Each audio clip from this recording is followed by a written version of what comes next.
इस समय हर साल लगभग 5 लाख बहन बेटियां गायब हो रही हैं। और यह मैं नहीं कह रहा हूं, यह गृह मंत्रालय का आंकड़ा कह रहा है। अभी लेटेस्ट कोई आंकड़ा आया नहीं पार्लियामेंट में, लेकिन अगर आप गूगल करेंगे और उसमें लिखेंगे 3 लाख में 13 लाख लड़कियां और महिलाएं गायब, तो आपको बाकायदा पूरी रिपोर्ट मिलेगी। बहुत सारे अखबारों ने उसको छापा है और यह रिपोर्ट है 2019 से और 21 के बीच में। 2019 से 21 यानी 3 साल के अंदर 13.25 लाख लड़कियां, महिलाएं, बहन बेटियां गायब हुई थी। यह गृह मंत्रालय ने संसद को बताया था। अब इस और 3 साल में 13.25 लाख का मतलब हर साल लगभग 4.25 लाख। अब ये 4.25 लाख की संख्या बढ़ते बढ़ते 5 लाख तक आ चुकी है, साल में 5 लाख। क्यों? क्योंकि हम नियम कानून को बदल ही नहीं रहे। हम भय बिन होय न प्रीत, जो भगवान श्री राम ने कहा, उस सिद्धांत को लागू कर ही नहीं रहे। हम भगवान कृष्ण के सिद्धांत सठे साठ्यम समाचरित को लागू ही नहीं कर रहे। हम आचार्य चाणक्य का जो सिद्धांत था कि समस्या को जड़ से खत्म करो, उस पर काम ही नहीं कर रहे। आखिर हर साल 5.25 लाख बहन बेटियां गायब हो रही हैं।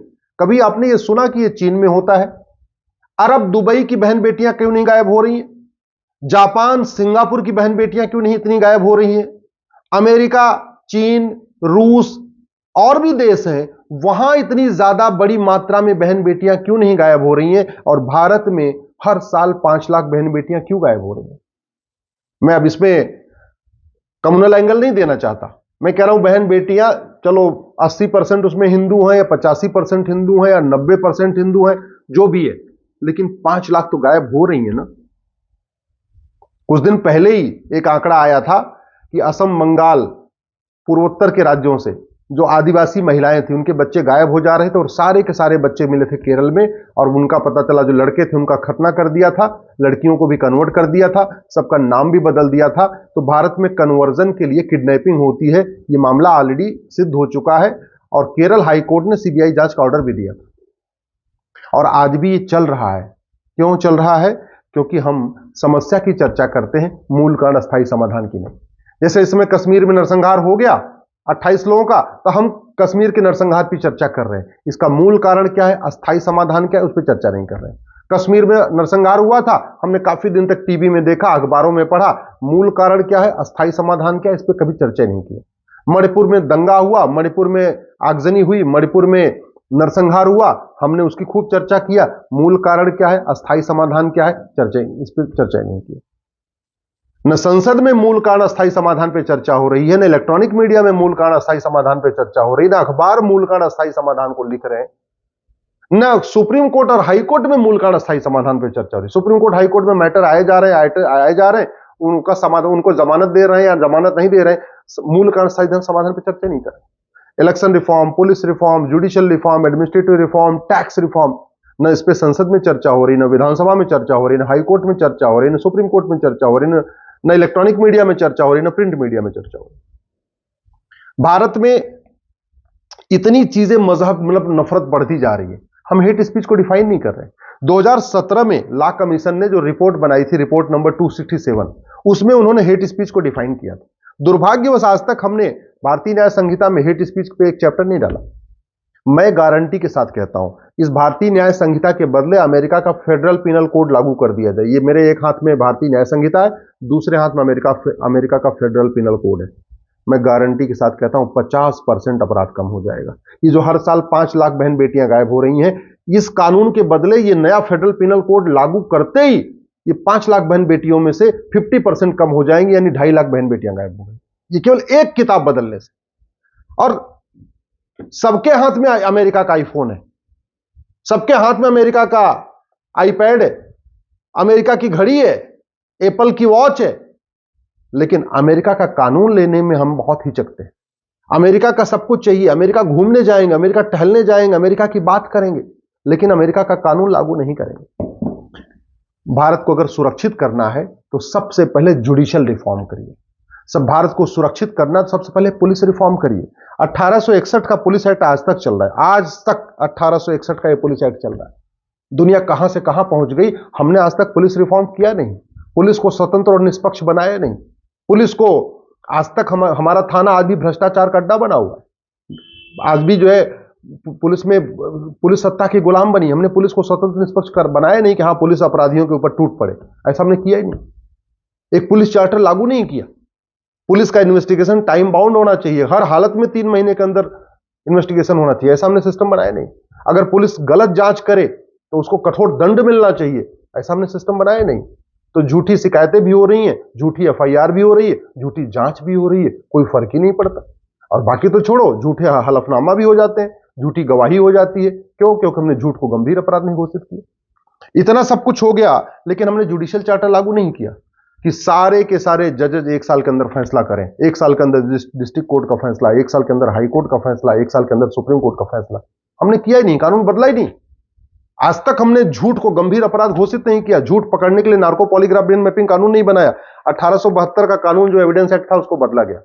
यह है भारतीय साक्ष्य संहिता 2023 अभी आया, लेकिन इसमें भी न झूठ गंभीर अपराध है, न झूठ को पकड़ने के लिए नार्को पॉलीग्राफ ब्रेन मैपिंग कानून की व्यवस्था है। अगर इतना हो जाए, हर जगह अगर अंडरटेकिंग लिया जाए, एफआईआर करते समय अगर लिखना पड़े कि मैं जो कुछ कह रहा हूं सत्य है और मुझे पता है झूठ बोलना गंभीर अपराध है, 10 से 20 साल की सजा होगी, झूठे एफआईआर बंद हो जाएंगे। अगर ये हो जाए झूठी गवाही के समय कि झूठी गवाही देना गंभीर अपराध है, मुझे पता है कि अगर मेरी गवाही झूठी हुई तो मुझे 10 से 20 साल की सजा होगी, झूठी गवाही कोई देगा नहीं, आधे मुकदमे ऐसे खत्म हो जाएंगे।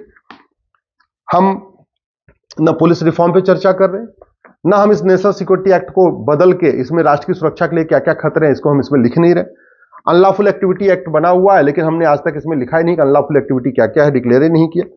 राज्यों के पास ऑर्गेनाइज क्राइम से निपटने के लिए गुजकोका है, मकोका है, गैंगस्टर एक्ट है, लेकिन ऑर्गेनाइज क्या क्या ऑर्गेनाइज क्राइम कौन कौन सा है इसकी हमने लिस्ट ही नहीं बनाई। नागरिकता कानून इतना सड़ा हुआ है कि आज तक किसी आतंकवादी, जिहादी, उन्मादी की नागरिकता ही नहीं, किसी बलात्कारी की, किसी किडनैपर की नागरिकता गई नहीं।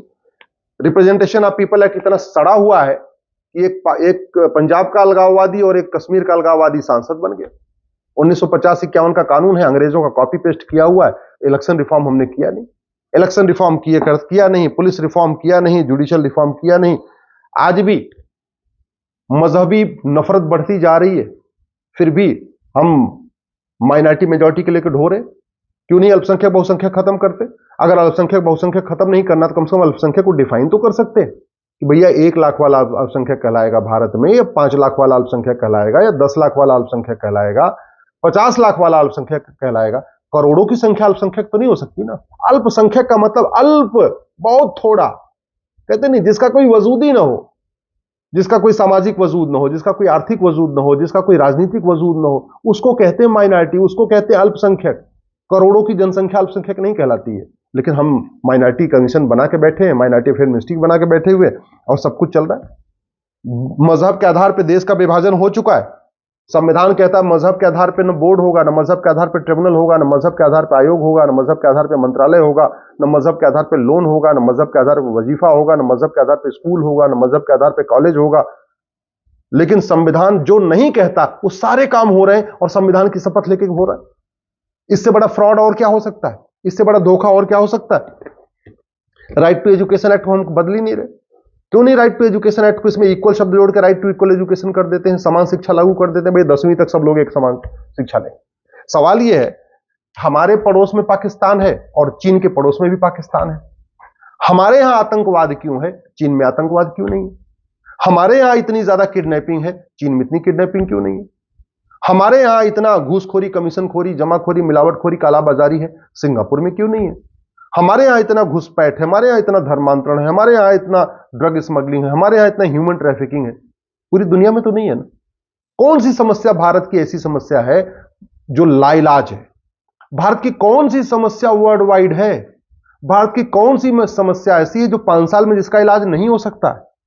आर्म्स एक्ट बनाया था, इसको हमने बदला ही नहीं। मनी लॉन्ड्रिंग एक्ट इतना सड़ा हुआ है कि हवाला कारोबार फल फूल रहा है, खूब फल फूल रहा है। ये जितने आतंकवादी, जिहादी, उन्मादी होते हैं, या जितने धर्मांतरण कराने वाले होते हैं, या जितने किडनैपिंग करने वाले हैं, ये जो हर साल 5 लाख लड़कियां गायब हो रही हैं, अंत में बिक रही हैं ना, तो ये जो लड़कियों को किडनैपिंग वाला कारोबार चलता है वो बैंक में थोड़ी चलता है, ऑनलाइन पैसा थोड़ी आता है, कैश में चलता है। जरूरत क्या है 100 रुपए से बड़े नोट की? जरूरत क्या है 5,000 रुपए से ऊपर कैश लेन देन की? क्यों नहीं हम आधार बना रखे हैं, आधार को प्रॉपर्टी से लिंक करके चीजों को आइडेंटिफाई कर दे रहे हैं? क्यों नहीं हम, जब आधार का नाम यूनिक आइडेंटिटी है, तो हम सबके जितने भी डॉक्यूमेंट है सबका यूनिक नंबर क्यों नहीं बना देते कि भाई आधार नंबर ही पैन नंबर होगा, आधार नंबर ही आपका ड्राइविंग लाइसेंस नंबर होगा, आधार नंबर ही आपका पासपोर्ट नंबर होगा, आधार नंबर ही आपका राशन कार्ड का नंबर होगा। क्यों नहीं हम उसको यूनिक कर दे रहे? अगर हम इस आधार नंबर को हर व्यक्ति का यूनिक आइडेंटिटी डिक्लेयर कर दें, मैं कह रहा हूं 25% भ्रष्टाचार, 25% अपराध खत्म हो जाएगा। ये प्रिवेंशन ऑफ करप्शन एक्ट बना हुआ है, फिर भी अपराधी, ड्रग स्मगलर, ह्यूमन ट्रैफिकिंग करने वाले, मानव तस्करी वाले पैसा दे दे के छूटते जा रहे हैं। जजों को भी पैसा दे रहे हैं, जांच करने वालों को भी पैसा दे रहे हैं। क्यों नहीं ड्रग स्मगलिंग का कारोबार हम खत्म करने के लिए इस कानून को बदल रहे? क्यों नहीं ये बेनामी लेन देन को बंद करने के लिए हम बेनामी प्रॉपर्टी लॉ को बदल रहे? क्यों नहीं मनी लॉन्ड्रिंग, ब्लैक मनी वाला कानून जो चल रहा है इसको बदल के, जैसे दुनिया के कई देशों में काला धन, बेनामी संपत्ति, आसरी संपत्ति रखने पर फांसी दी जाती है, 100% प्रॉपर्टी जब्त की जाती है, नागरिकता खत्म की जाती है, वो कानून हम क्यों नहीं बना रहे? 5 लाख बहन बेटियां साल में गायब हो रही हैं। मैं गारंटी के साथ कहता हूं इन समस्याओं का समाधान 5 साल में हो सकता है। भारत की ऐसी कोई समस्या नहीं है जिसका इलाज 5 साल में नहीं हो सकता। भारत की कोई भी ऐसी समस्या नहीं है जिसका इलाज नहीं हो सकता और मात्र 5 साल में नहीं हो सकता। भारत की कोई भी समस्या वर्ल्ड वाइड नहीं है, विश्वव्यापी नहीं है। लेकिन जो समस्या है ना, इसको बदलने के लिए नियम कानून बदलना पड़ेगा। कलेक्टर बदलने से, थानेदार बदलने से, हवलदार बदलने से, सांसद बदलने से, विधायक बदलने से, मंत्री बदलने से, मुख्यमंत्री बदलने से कोई समस्या खत्म नहीं होगी। और मैं कह रहा हूं भारत की 80% समस्याएं मात्र 5 साल में ठीक हो सकती हैं, कानून मंत्रालय अपना ढंग से काम करे तो। कानून मंत्रालय ढंग से काम नहीं कर रहा है, इसलिए सारी समस्याएं। इसलिए मैं आपसे आग्रह कर रहा हूं, दल गुलामी छोड़िए, पार्टियों की गुलामी छोड़िए, कानून बदलने की मांग करिए।